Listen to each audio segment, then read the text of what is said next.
Good morning, everyone. Welcome to this morning's study.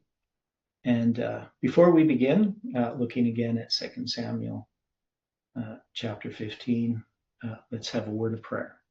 Dear gracious Heavenly Father, we invite you into our midst, that through thy Spirit you can speak to our hearts and minds and those that are watching on YouTube.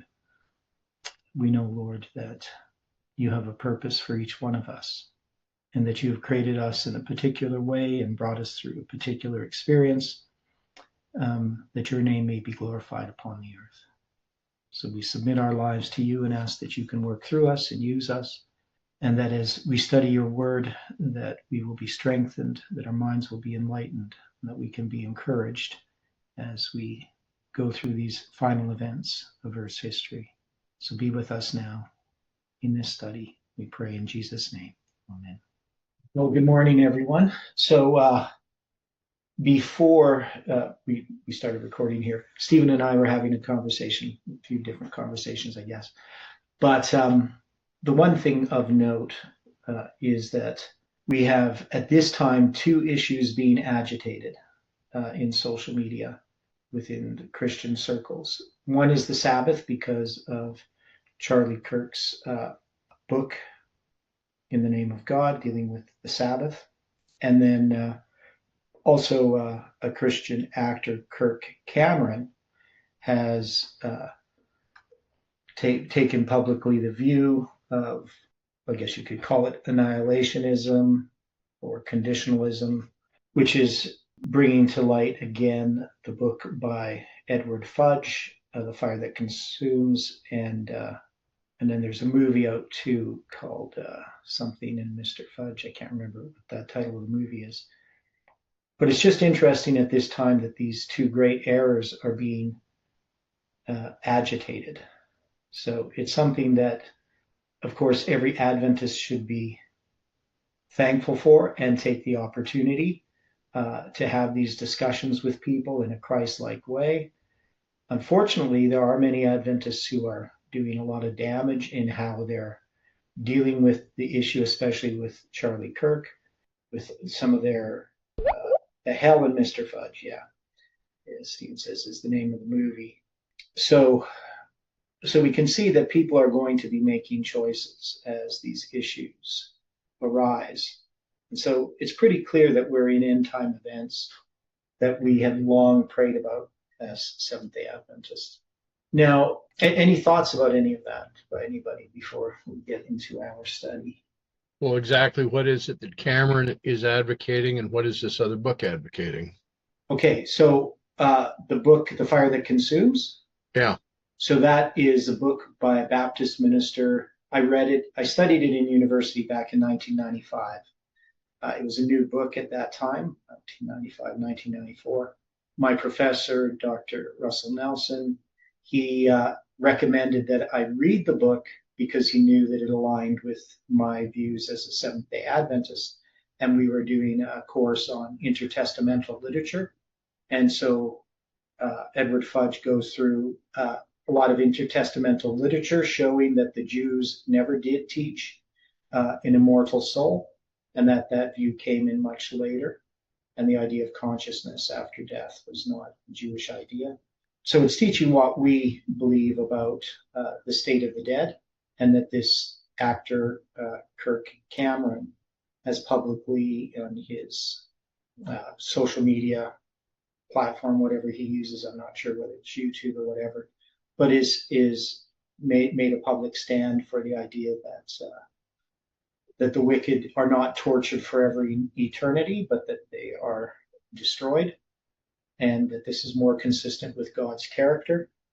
And so that's agitating a discussion regarding the state of the dead. At the same time, we have this discussion regarding the Sabbath. Now, the thing about, just as a side note, which I mentioned, but Edward Fudge mentions Leroy Froome's The Conditionalist Faith of Our Fathers, but comments about Froome's misuse of sources.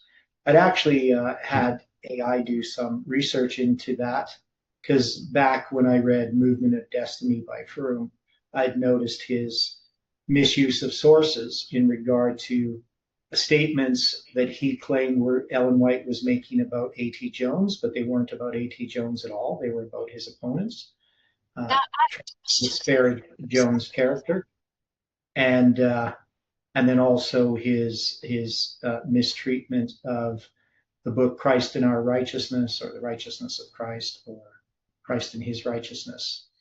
3 different titles that E.J. Wagner's book had. But anyway, in that book, he tries to have Wagner teaching that Jesus was. He's trying to get him supporting the new view of the Trinity that Froome was pushing. And so I noticed this back, 1980, 85, 84, when I read Movement of Destiny. So AI did some research on that and showed where Froome had misused the quotes regarding Jones, and also basically misused Wagner's book. So anyway, that's kind of an aside about Froome. But anyway, yeah, we have these 2 great errors being agitated at this time. So I find that pretty interesting. Yeah, and just the initials, Charlie Kirk, CK, and then Kirk Cameron, KC. Yeah. Yeah, a mirror, right? Also, be aware that with Kirk Cameron, it's interesting because he was very much an atheist initially and then became a Christian. Mm-hmm. So his stands for Christianity have led to situations where, as an actor, he's not being offered roles because they find him to be too controversial. Yeah, and there's a difference between somebody who's raised in a Christian tradition and just kind of accepts things, or somebody who's searching and finds truth, that they're going to often be a bit more open to truth, and especially somebody who's had to stand up for truth. So there's a part of his character, obviously, there that has allowed him to make this stand publicly, where some people would be. I know with Edward Fudge, it was pretty difficult for him taking that stand against what he was being taught as I think he was being trained as a minister in a seminary, I believe. I know he was in university or college or something at the time when he took the view that he did regarding the state of the dead and annihilationism. But people are going to have to make a stand despite of how they're affected. So yeah, it's going to be interesting to see the next few years how things unfold. Okay, so no other thoughts on that at all? Yeah, it's just an interesting world we live in. Okay, so in this study, we had dealt with Absalom's conspiracy, and let me see, what was the... So we had been dealing with these symbols. Now, we talked at the beginning or sometime during the study on Thursday regarding David fleeing Jerusalem. Was he doing the right thing at the time? And Dwight expressed an opinion which I disagreed with. So it's clear that he came into a situation where that shouldn't have existed. So because of David's sin, and because of his inability to deal with, because of his sin, it affected his ability to address sin, and not just the sin of Amnon, but also the sin of Absalom, right? So David had become, because of his sin, he basically was, I can't think of the word, but hindered, his in acting. Now, what does that? Now we took the idea that maybe David here represents the leadership of Jeff in some way, because we see that there is a misrepresentation. I don't know. I don't really know how to frame it, what Jeff did, but things are, there is a disaffection that occurs because of Jeff's retirement, right? That he hasn't done the things that he should. So even though he's come back And we could look at this reconciliation that occurred between David and Absalom. The question is, does that reconciliation sort of describe what occurred when Jeff came back? And in this case, Jeff is the one that goes into exile and comes back. I don't know. How would we look at that? Is there some other way we can frame it? I know, we have to kind of get all of these characters back into our heads, exactly what it is we're looking at. But we got Absalom, who had killed Amnon, right? He's then going to self-exile. So could Absalom represent Jeff rather than Daniel Fontenot, or have people thought about this since Thursday? Is there any way that we can sort of get back into figuring out because we didn't sort everything out. We've thrown up a lot of things to think about. And then we have, Attai and Hushai and Zadok. How do these people fit into this story? How do they fit into our history? So we got Zadok, who has the ark. He's going to take the ark. When David leaves, David sends him back. We have Ittai that wants to go with David, and David allows him to go. And then, of course, there's one that David is surprised didn't go with him. Which one was that? Jonathan's son. Okay. Where does it say that he's surprised? I don't remember. Well, we're going to come to that. Okay. So we haven't done that yet. Okay. Yeah. Okay.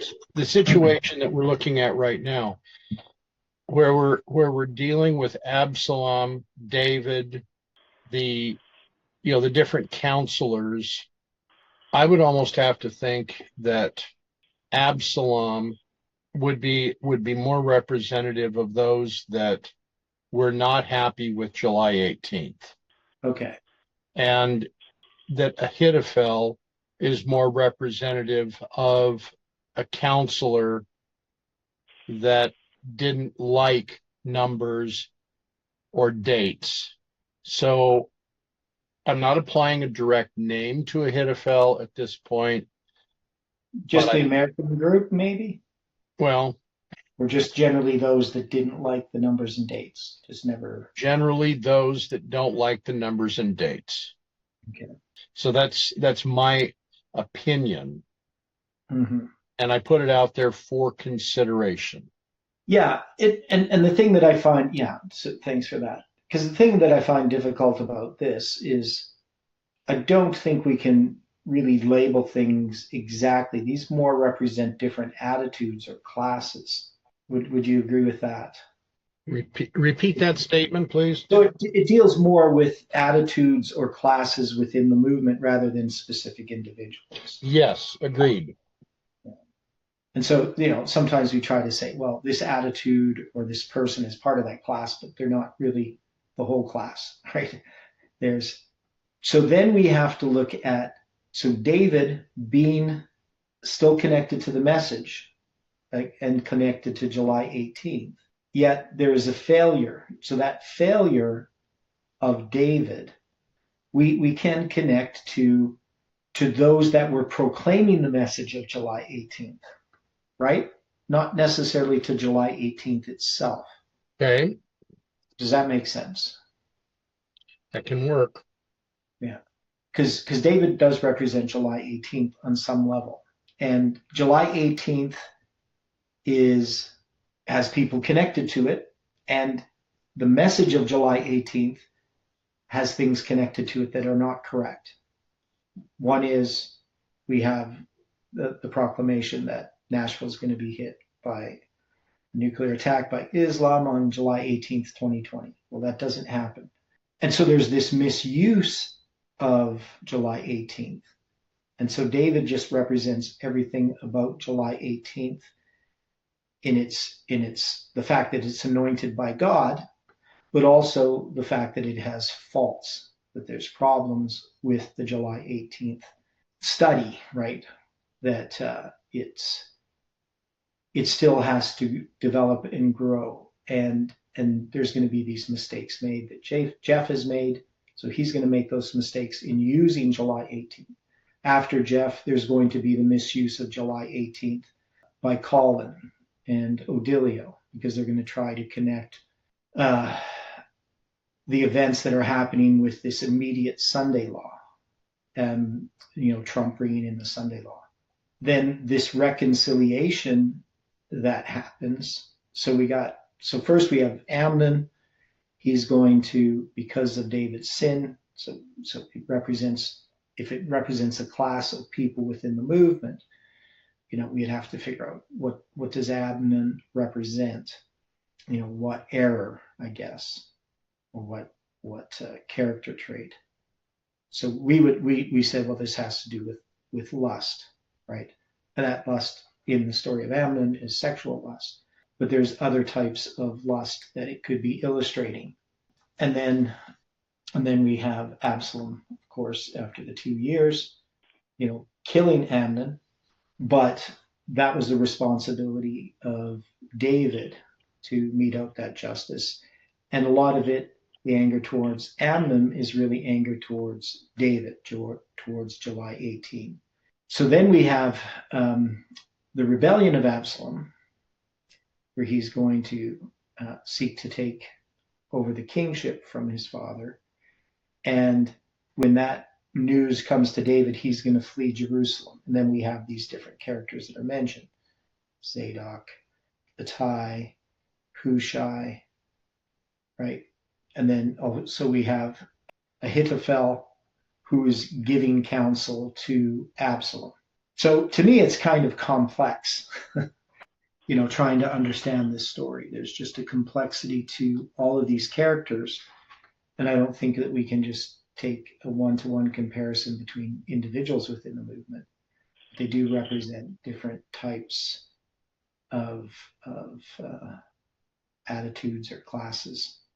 So, but the idea of Absalom's conspiracy, one of the things we saw, of course, when we looked at the first verse of chapter 15, was the 151, right? So this connected us.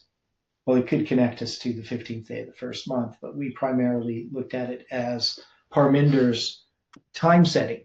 So the question is this a type of time setting?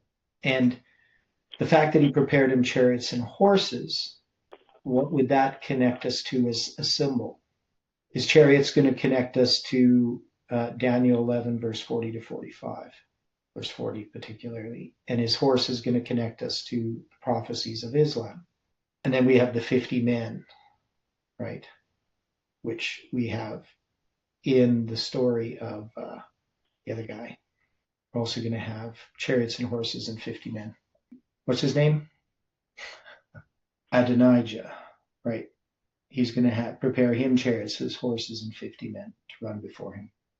So basically the same thing. So another son of David is going to try the same thing at the end of David's ministry or David's kingship. Okay, so what are the symbols there? The chariots and horses, I've kind of said it. What about the 50 men? Right, because we have this here in this story of Adonijah setting himself up as king, the son of Haggith. I will be king. He prepared him chariots and horsemen and 50 men to run before him. So we have the same language to Adonijah.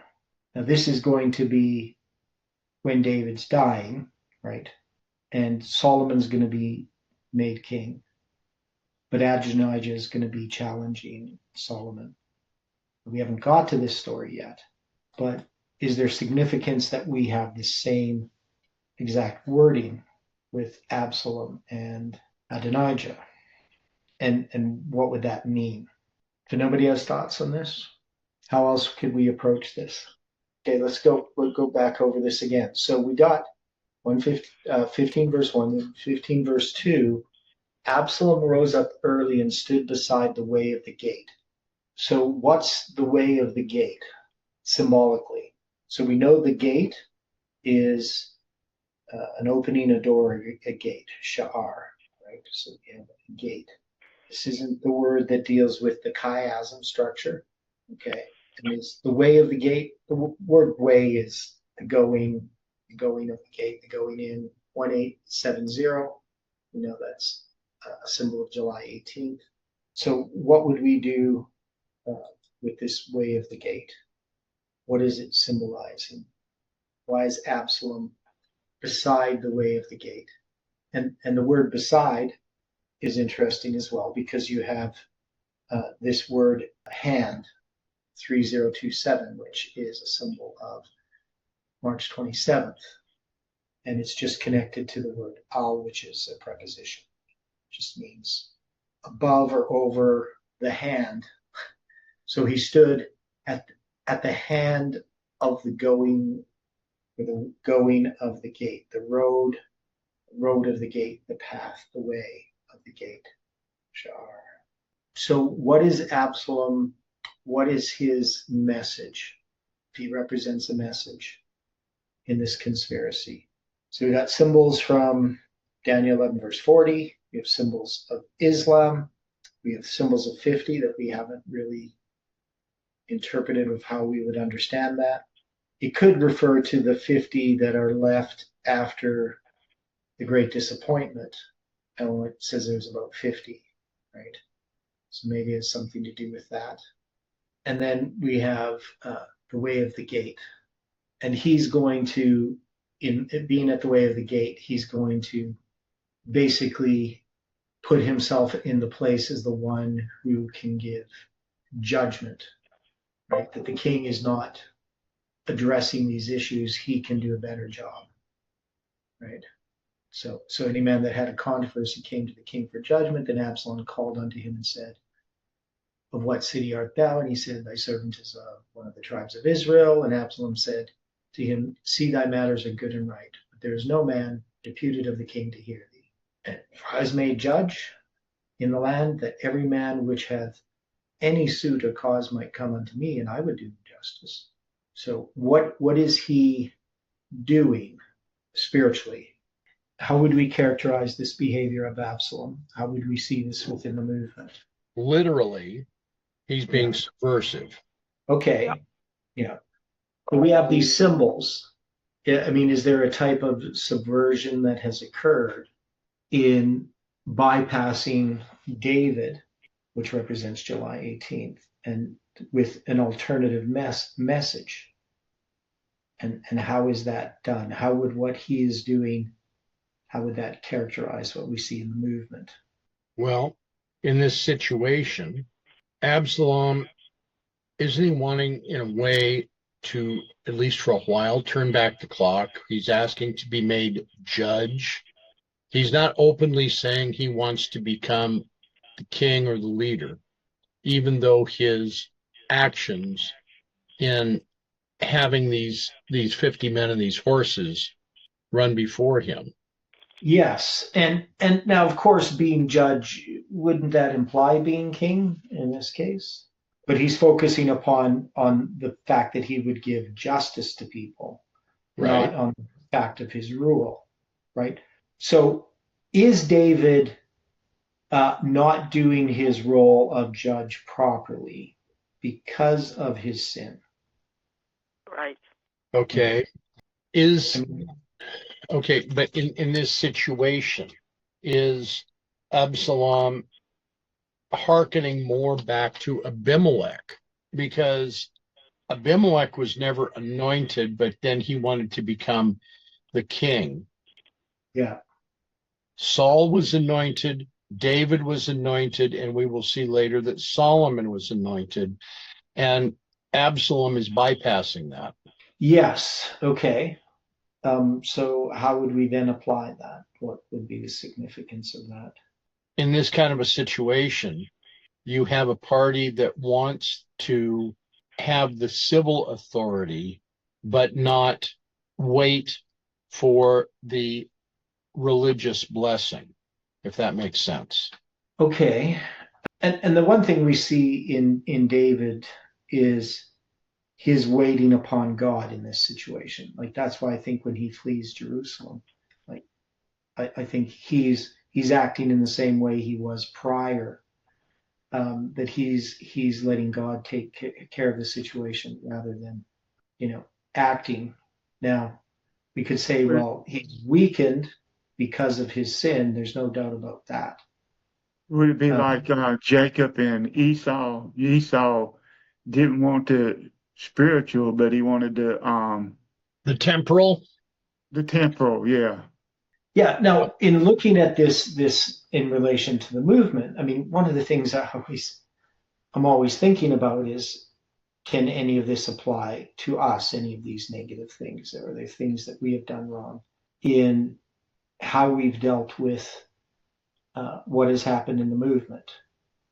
Now, my view is that I would characterize my own personal position as being a bit more passive.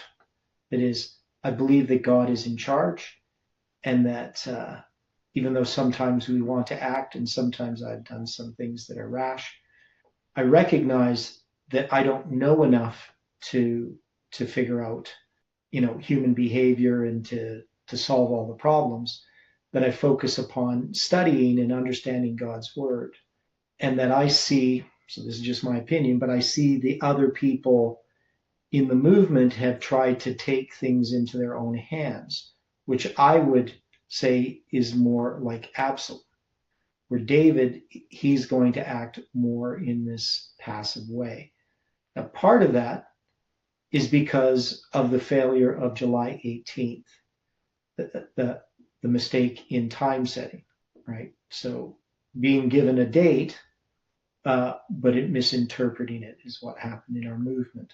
So we in a sense do have, or July 18th has to wait upon God to deal with these problems because of the misuse of July 18th. And then other people continue to attack it in various ways. So to me, how Odilio addresses the mandates, it's correct.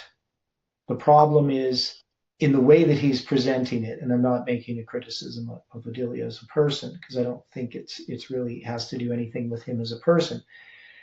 It just has to do with how we try to fit in what was happening in the world with the idea that the Sunday law is coming soon. And so we had this correct chronology of the mandates, but the conclusion was wrong. And that is, we, in our study that we have done, because we have spent a lot of time studying and trying to understand our history, we were able, in a sense, to foresee the delays that have occurred that other people couldn't see. And we didn't predict Charlie Kirk's assassination, but we did mark a structure where his assassination fits in with a timeline showing that there is this work that has to be done prior to the Sunday law. And so Absalom, in taking things into his own hands, he's not connected with God. He's not trusting in God to address the issues. I guess the question is, David had sinned. Now, David isn't doing everything right. He's not addressing the sin in the camp, so to speak, when Amnon commits incest. Now, what could Absalom have done differently? What could David have done differently? What could have happened differently within the movement, and how does this story illustrate this? I guess is the question. I know it's a difficult. Now, if we take the way of the gate, that is, if we do an inclusive count of 8179, and instead of taking 1870 and adding it, just adding the 187 to the word gate, so we would have 8179 plus 187. If we count the number of inclusive days from 9/11, we come to the first day of the 5th month in 2024, which is August 6th. Does that help us in any way? So it gives us the anniversary of Hiroshima, and it gives us the first day of the 5th month. So, I'm always analyzing the numbers to try to understand the symbols. Now, Absalom rose up early every morning, right, and stood beside the way of the gate. Could Absalom be representing our studies at all in a negative sense? Could our studies be a conspiracy against July 18th? We rise up early and we use all of these symbols. Is there some way in which what we do is a conspiracy against July 18th? Does that make any sense to anybody? No. Okay. I'm just asking the question. Yeah, I know. Proverb 8:34 is blessed is the man that heareth me. There's the difference. Hearing from God, watching daily at my gates, waiting at the posts of my doors. Okay. So there is a way in which we can rise up early and stand by the way of the gate that would be correct. So is this then a counterfeit of Right. study? That's how I see it. Okay. So what we're doing is the correct way. What Absalom is doing is the wrong way. Now, part of it is he is trying to usurp the authority of the king, right? He's trying to present himself as fair and just and compassionate.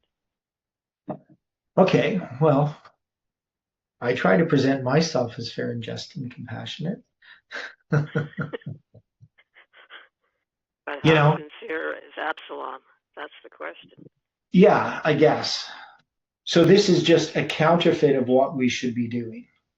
So would it be, the Canadian American groups are still studying, but for the wrong reasons? Is that how we would characterize this? That this is a counterfeit. It's presenting itself as the real thing when it's not. Because we do see, the thing that I'm puzzled about with Jeff is he renounces the symbolic use of numbers. He says July 18th was completely an error, that he should never have listened to anybody. And yet, he's going to still keep July 18th as the first disappointment. And I just can't get my mind around the logic of that.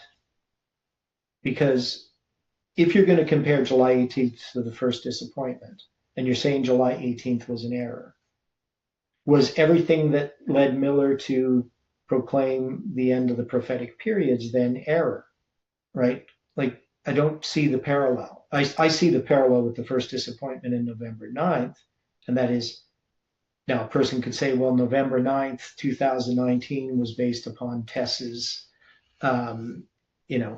error. But the thing is, November 9th was already pointed to, right? That is, there was an error connected with November 9th, just as there was with, March 21st or April 19th in 1844.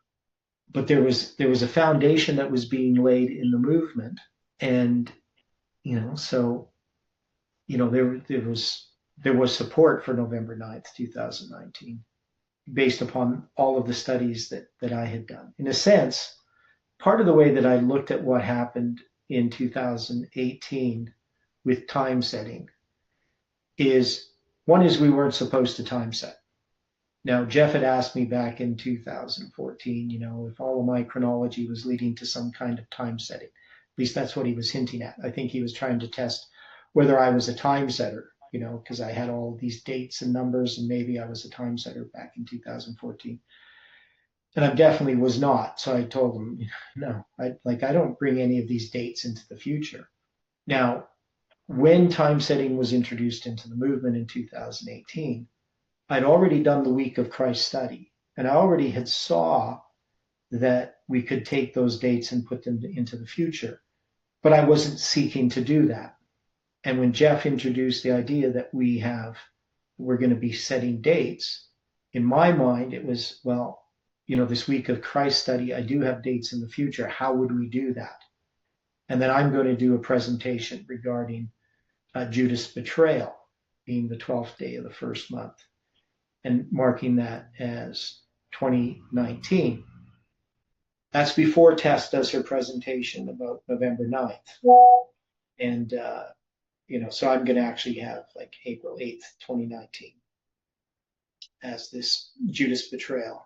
So anyway, I'm just kind of babbling here a little bit, but in trying to sort through what happened in 2019, we can see that there's all of this evidence that points to November 9th, 2019. The 777 days before November 9th, 2019. I've done a lot of statistical analysis about these dates and the probability and the events that happened prior, and the symbols connected with what I was doing in study of the prophetic periods in the Old Testament, that November 9th is attested to, as is July 18, 2020. Jeff doesn't want to have anything to do with November 9th, 2019. And yet he attributes the same type of error to July 18th, and yet he retains July 18th. So to me, as we look at this story, it is kind of a confusing story exactly to understand who or what each of these people symbolize. But we can see that there is a conspiracy in the movement that's parallel to Absalom's conspiracy that is meant to undermine July 18th. And it uses a lot of the symbols, the numerical symbols, even at the time that it's renouncing their significance. Would we agree with that? You know, Jeff has renounced the symbolic use of numbers, yet still uses symbolic use of numbers whenever it suits him, right? The people who have followed some of Jeff's stuff, he's still going to be using those symbolic use of numbers. Still has July 18th, he still retains them. Does anybody know what Jeff says about Ezra 7:9? Is that one of the main things he has rejected, the symbolic use of dates? That hasn't been clear to me. It hasn't been really clear to me from the things that I've seen. I don't think he's actually addressed it in any of the things I've read or any of the things I've watched. But I sort of have a feeling that that is one of the main things he rejected, because that's going to come in 2013, right? And he talks about everything that came after 2012 as error. It came from other people. And that's going to be, to me, Ezra 7:9 is the first thing that comes into the movement that really has nothing to do with Jeff. I mean, sure, there's other things that Jeff studied and you know, like the 2520, things came from other people introduced them to him. But in Ezra 7:9, Jeff doesn't really have control or even the full understanding of what Ezra 7:9 is about. It sort of gets out of control, right? Would people agree with that?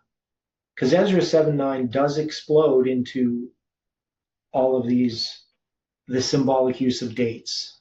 And without Ezra 7:9, we don't have July 18th, 2020.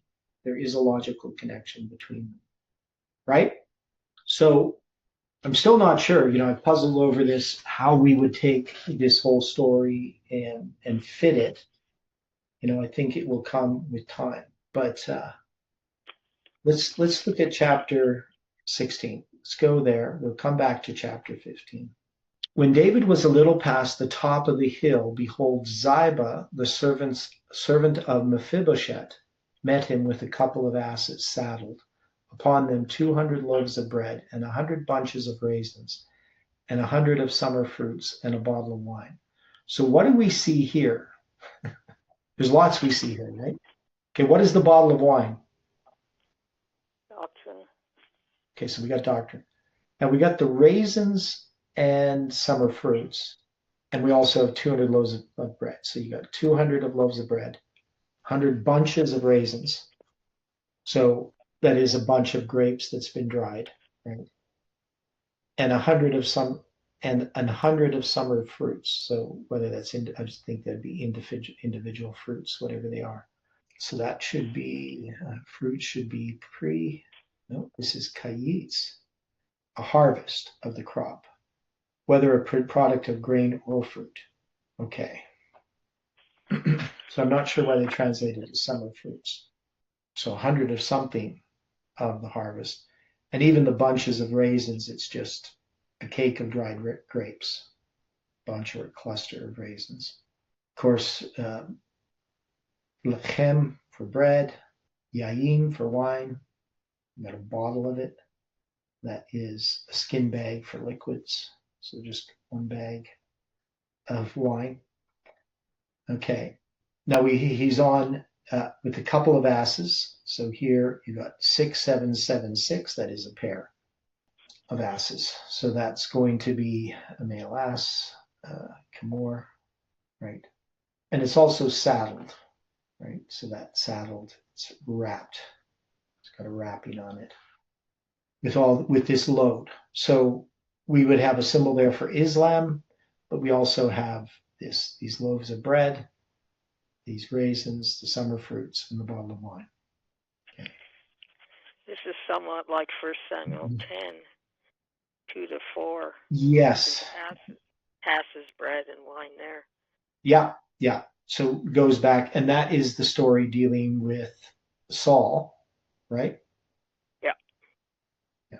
And Saul and Samuel. But Yeah. what about the time that David was met by Abigail? What did she take to him? Ah, great point.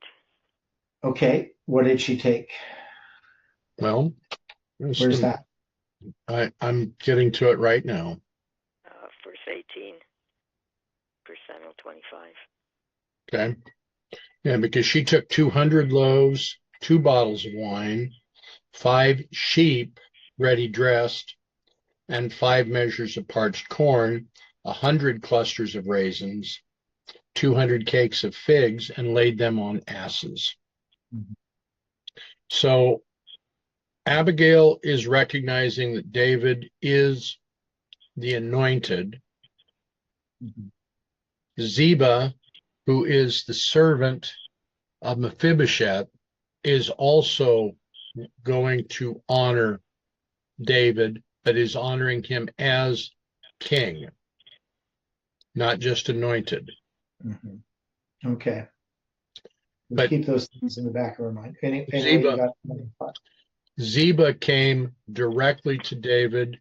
Abigail sent servants first and came after the servants. Yeah. Yeah. Okay. Okay, so the king said unto Ziba, what meanest thou by these? And Ziba said, the asses be for the king's household to ride on, and the bread and summer fruit for the young men to eat, and the wine, that such as be faint in the wilderness may drink. And the king said, where is thy master's son? And Ziba said unto the king, behold, he abideth at Jerusalem, for he said, today shall the house of Israel restore me to the kingdom of my father.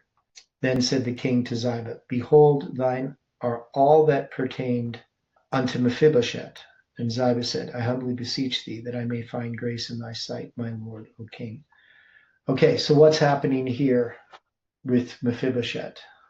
Later, Go ahead. I'm just saying later on, he says he was deceived. Right. Okay, so yeah, we're going to see that. And when King David came to Bahurim, behold, thence came out a man of the family of the house of Saul, whose name was Shimei, the son of Gera. He came forth and cursed still as he came. And he cast stones at David and at all the servants of King David, and all the people and all the mighty men were on his right hand and on his left. And thus said Shimei when he cursed, come out, thou bloody man, and thou man of Belial. The Lord hath returned upon thee all the blood of the house of Saul, in whose stead thou hast reigned. And the Lord hath delivered the kingdom into the hand of Absalom thy son. And behold, thou art taken in thy mischief, because thou art a bloody man.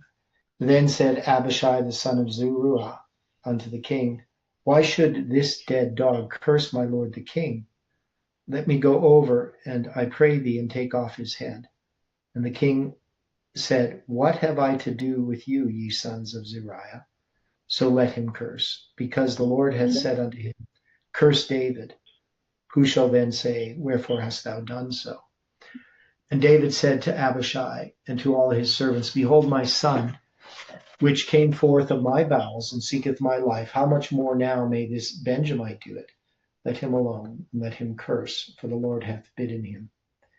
And it may be that the Lord will look on mine affliction, and the Lord will require me good for his cursing this day. As David and his men went by the way, Shimei went along on the hillside over against him, and cursed as he went, and threw stones at him, and cast dust. And the king and all the people that were with him came weary, and refreshed themselves there. And Absalom and all the people, the men of Israel, came to Jerusalem, and Ahithophel with him. And it came to pass, when Hushai the Archite, David's friend, was come unto Absalom, that Hushai said unto Absalom, God save the king, God save the king. And Absalom said to Hushai, Is this thy kindness to thy friend? Why wentest thou not with thy friend? And Hushai said unto Absalom, Nay, but whom the Lord and this people and all the men of Israel choose, his will I be, and with him will I abide. And again, whom shall I serve? Should I not serve in the presence of his son? As I have served in thy father's presence, so will I be in thy presence. Then said Absalom to Ahithophel, Give counsel among you what we shall do. And Ahithophel said unto Absalom, Go in unto thy father's concubines, which he hath left, to keep the house, and all Israel shall hear that thou art abhorred of thy father. Then shall the hands of all that are with thee be strong. They spread Absalom a tent upon the top of the house of Absalom, upon the top of the house, and Absalom went in unto his father's concubines in the sight of all Israel. And the counsel of Ahithophel, which he counseled in those days, was if a man had inquired at the oracle of God. So was all the counsel of Ahithophel, both with David and with Absalom. Okay, so there's lots to the story I don't understand yet. So anyway, the idea here with, okay, so what's happening so far in this chapter? Any way that we can look at this? Okay, you have the servant of Mephibosheth approaching David. Now the question is he being honest or is he being dishonest? And we're going to have to resolve that in the following chapters. Shimei curses David because he views that the house of Saul should have remained as the ruling family. Yeah. So my question here is Shimei's curse of David equal to a group basically saying that the rejection of July 18th is correct?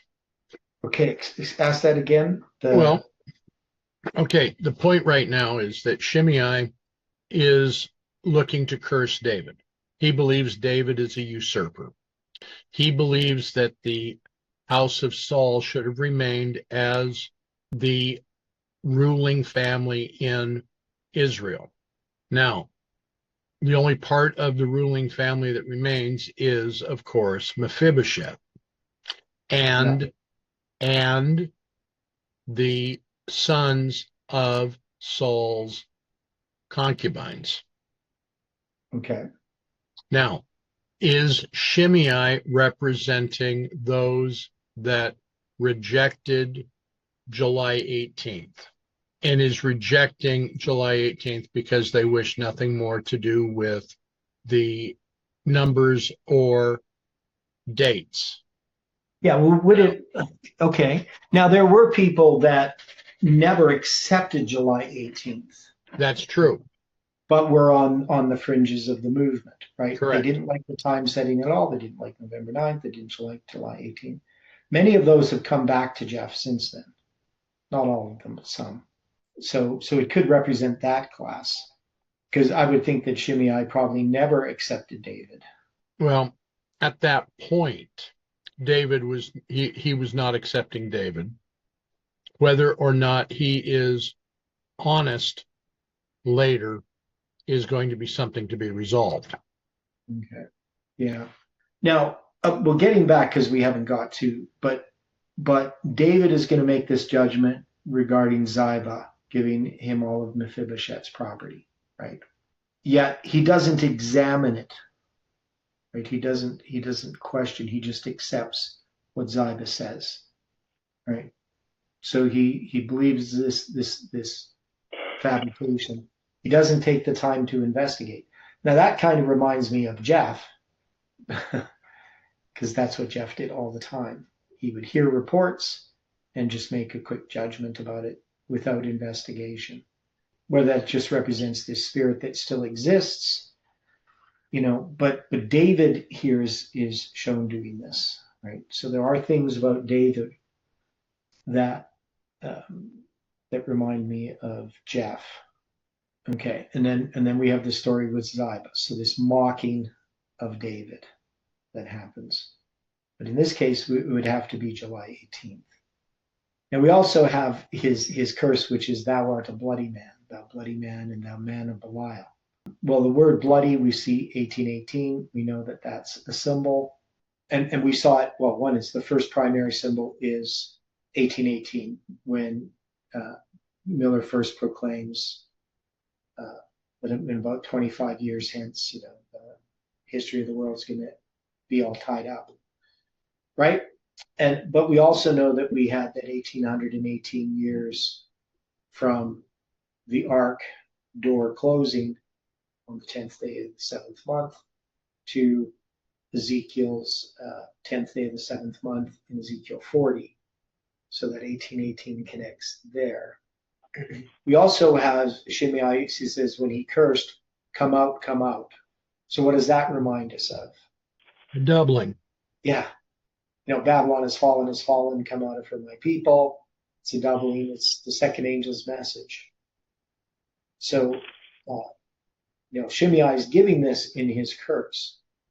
Now David is going to accept this cursing, right?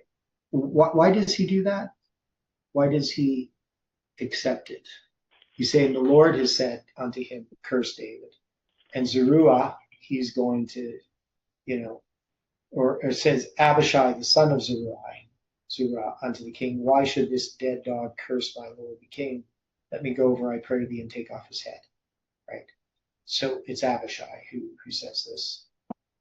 And the king said, what have I to do with you, ye sons of Zeruiah? So let him curse. So These are all David's nephews, aren't they? Yep. Yeah. But we got Abishai, and he's gonna include them in a class. Well, all of the different nephews of his sister come up with different things that David should always be doing, and it always frustrates him. Okay, that's interesting. So why does David accept this cursing as from God? He can see the sword is being used in his household, just like the prophet had warned him. Yeah, so he's taking them as judgments from God, what has happened. Right. And so this curse then. So again, it shows David's dependence upon God and trusting that God is in this judgment, that it's from God and because of his sin. Yes, Stephen? Sorry. Stephen, yeah, go on. It's just, it wasn't me. It's just, I made a noise. I forgot I was on. I didn't have mute. Oh, okay. Yeah, and I'm not really super familiar with all these stories here, right? So, I probably should read ahead, try to figure it all out first, but I don't. I just like to go through these sort of fresh, looking at this the first time with everyone else. Okay, so David accepts this as a judgment from God, one of the judgments about the sword not departing from his house. Now he's going to be throwing stones at him and casting dust. And when the king and all the people that were with him came weary and refreshed themselves there. So refresh themselves where specifically? Bahurim? Is that the place? Young man's village is what Bahurim means. A town in Benjamin between Jerusalem and Jericho, beyond the Mount of Olives on the way to Jericho. So they're on the way to Jericho, and they stop at this Bahurim. So it's just a plural of young men. Okay. So they're going to refresh them there. Okay. Refresh themselves there. So then you're going to have Absalom come to Jerusalem. All the people and the men of Israel came to Jerusalem, and Ahithophel with him. Now, Hushai is there, right? And so Absalom questions Hushai basically where his loyalty lies.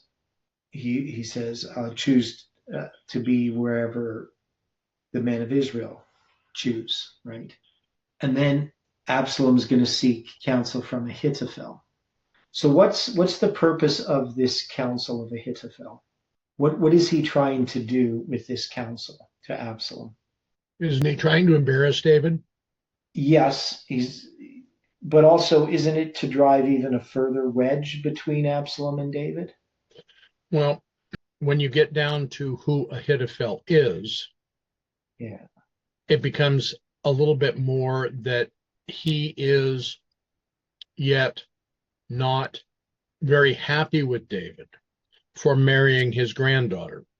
Okay. Because isn't Ahithophel the grandfather of Bathsheba? Yeah, the grandfather of Bathsheba, who joined Absalom in revolt against David and committed suicide when Absalom did not heed his counsel. But he did heed his counsel. Well, there's a later counsel, I believe. Okay, but Ahithophel comes to recognize that the counsel that he's given, where he tells Absalom to go into his father's concubines, is now going to result in Absalom not being really the leader that he thought he would be. Because Absalom, in committing murder, especially premeditated murder, should have been put to death. Yeah. In going in to his father's concubines, he was no different than Reuben, because when Reuben went into his stepmother, he lost the benefits of the firstborn. And since at this point, Absalom would have been considered the eldest son, wouldn't he have been the one next in line to have inherited the kingdom? Okay. So you have Ahithophel and Hushai that are now being seen as counselors to Absalom. Ahithophel is giving one class of advice. Hushai is countermanding this subtly. Okay, so we got three different people here that are introduced specifically in the context of David fleeing Jerusalem and Absalom taking Jerusalem, right? So we have the story of Ziba, where Ziba, he's going to be representing a false witness for personal gain, right? All right, yes. And then we have Shimei. He's going to try. He's an accuser, right? Bringing up past history, which really isn't relevant. The house of Saul's not relevant, but and then you have Ahithophel's counsel, which I think that he's, he can represent policy, man's wisdom, and it seems that it's meant to discredit the movement through this public act, this shameful act. So, yeah, okay, yeah. There's lots here. Now we're going to have. Where are we going to have the? Well, let's read on a bit here, because this is still all part of a similar. We're going to have to come back to this tomorrow, obviously. So moreover, Ahithophel said unto Absalom, Let me now choose 12,000 men, and I will arise and pursue after David this night. And I will come upon him while he is weary and weak-handed, and make him afraid, and all the people that are with him shall flee, and I will smite the king only. And I will bring back all the people unto thee, the man whom thou seekest, as if all returned, so all the people shall be in peace. And the elders pleased Absalom well, or the saying pleased Absalom well, and all the elders of Israel. Then said Absalom, Call now Hushai the Archite also, and let us hear likewise what he saith. And when Hushai was come unto Absalom, Absalom spake unto him, saying, Ahithophel hath spoken after this manner. Shall we do after his saying? If not, speak thou. And Hushai said unto Absalom, The counsel that Ahithophel hath given is not good at this time. For said Hushai, Thou knowest thy father and his men, that they be mighty men, and they be chafed in their minds as a bear robbed of her whelps in the field. And thy father is a man of war, and will not lodge with the people. Behold, he is hid now in some pit, or in some other place. And it will come to pass, when some of them be overthrown at the first, that whosoever heareth it will say, There is a slaughter among the people that follow Absalom. And he also that is valiant, whose heart is as the heart of a lion, shall utterly melt. For all Israel knoweth that thy father is a mighty man, and they which be with him are valiant men. Therefore I counsel that all Israel be generally gathered unto thee, from Dan even to Beersheba, as the sand that is by the sea for multitude, and that thou go to battle in thine own person. So shall we come upon him in some place where he shall be found, and we will light upon him as the dew falleth on the ground. And of him and all the men that are with him there shall not be left so much as one. Moreover, if he be gotten into the city, then shall all Israel bring ropes to that city, and we will draw it into the river, until there be not one small stone found there. And Absalom and all the men of Israel said, The counsel of Hushai the Archite is better than the counsel of Ahithophel. For the Lord had appointed to defeat the good counsel of Ahithophel, to the intent that the Lord might bring evil upon Absalom. Then said Hushai unto Zadok and to Abiathar the priests, Thus and thus did Ahithophel counsel Absalom and the elders of Israel, and thus have I counseled. Now therefore send quickly and tell David, saying, Lodge not this night in the plains of the wilderness, but speedily pass over, lest the king be swallowed up, and all the people that are with him.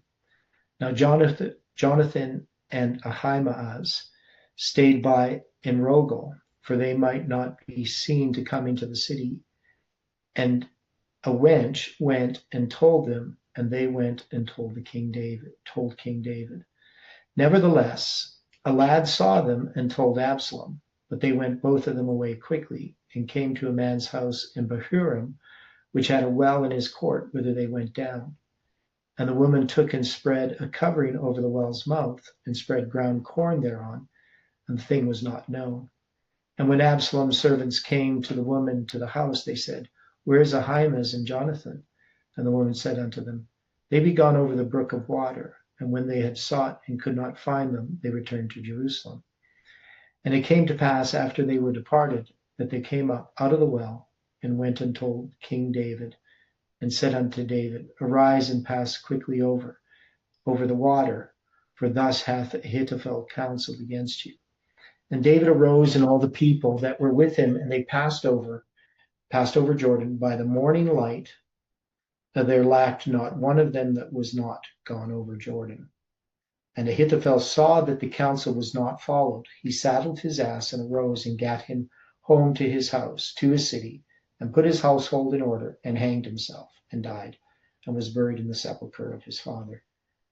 Then David came to Mahanaim, and Absalom passed over Jordan, he and all the men of Israel with him. And Absalom made Amasa captain of the host instead of Joab, which Amasa was a man's son, whose name was Ithra, an Israelite, that went in to Abigail, the daughter of Nahash, sister of Zeruiah, Joab's mother.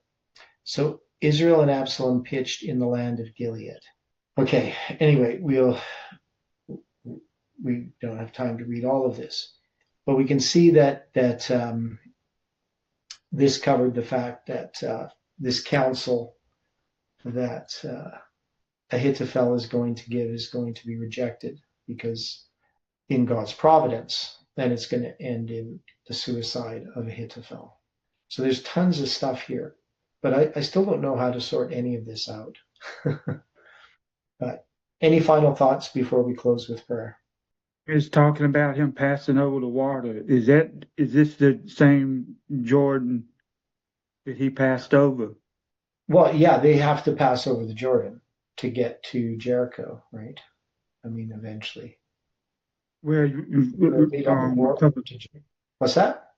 I think Jericho. We'll talk about it tomorrow, but yeah, I don't know. I don't know the answer. Remember we was talking about him passing over the water earlier in chapter, I think it's 15 or 16. Which one is it? Top of 16? Passed over the water. Mm-hmm. And y'all said you didn't know which water he was passing over. yeah, we have to figure these things out. I don't know much yet. Yeah. Okay. So let's close with prayer. Dear Father in heaven, thank you for the study this morning and for each person that has participated. We know, Lord, that as we continue to study these things individually, we need your Holy Spirit to understand them. We're not sure what the symbols mean at this time, but we just pray that you can give us understanding. I pray that you can bless each person and be with us throughout this week. We have studies in our personal study and the studies we have together. And we pray this and thank you in Jesus' name. Amen.